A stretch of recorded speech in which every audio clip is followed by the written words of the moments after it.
ni umukobwa wakunzwe na benshi, cyane cyane abakurikiranira hafi showbiz. Yamenyekanye ahagana mu mwaka wa 2022 abikesha impano yo kuririmba ndetse n'uburyo yitwaraga muri showbiz, aho amagambo yagiye avuga yakwirakwiye cyane hano mu gihugu cy'u Rwanda, ariko kandi nanone akarenga imbibi z'u Rwagasabo. Amazina ye ni Abijuru Valentine. Abijuru Valentine wamenyekanye nka Dore Imbogo bitewe n'igihangano cyamenyekanishije bwa mbere. Aka kanya ino tariki ya none turi tariki 27 ukwezi kwa karindwi umwaka wa 2024. Vava cyangwa se Dore Imbogo ntago akiri mu guhumeka umwuka w'abazima, arahacecekirwa.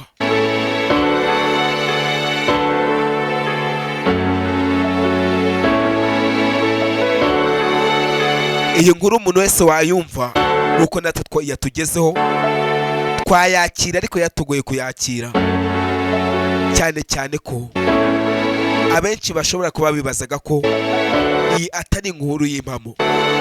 Impamvu akenshi bavuga ko atari inkuru y'impamo ni uko ahanini ukunda wumva atagenda, ariko ino nkuru ni impamo irizewe. Vava Abijuru wamenyekanye nka Dore Imbogo ntago aka kanya agihumeka umwuka w'abazima. Amakuru dukesha uwahoze ari umukunzi we atubwira ko Vava amaze igihe kigera ku byumweru 2 arwaye, ndetse yagiye kurwarira i Nyamasheke ahitwa Ikibogora, ari naho yaguye. Vava ni umwe kandi mu bantu nk'abandi bagiye batuvamo usize icyo gikomeye muri showbiz y'u Rwanda.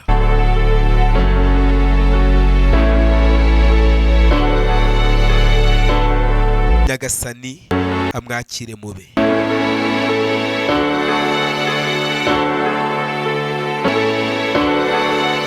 Vava cyangwa se Dore Imbogo yakunzwe cyane mu ndirimbo yitwa Dore Imbogo, arimba n'indi yitwa Iroma.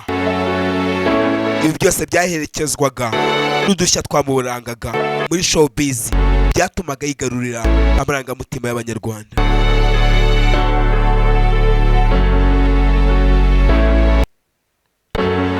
Ku gitanda aryamye ati nintagaruka i Kigali muzansabire imbabazi wo nahemukiye.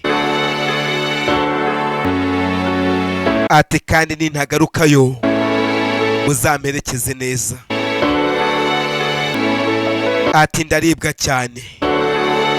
Ayo namwe mu magambo yagaragaye ubwo uwari umukunzi we yari yagiye kumusura ku gitanda Dore Imbogo cyangwa se Vava Abijuru arembye ababaye cyane.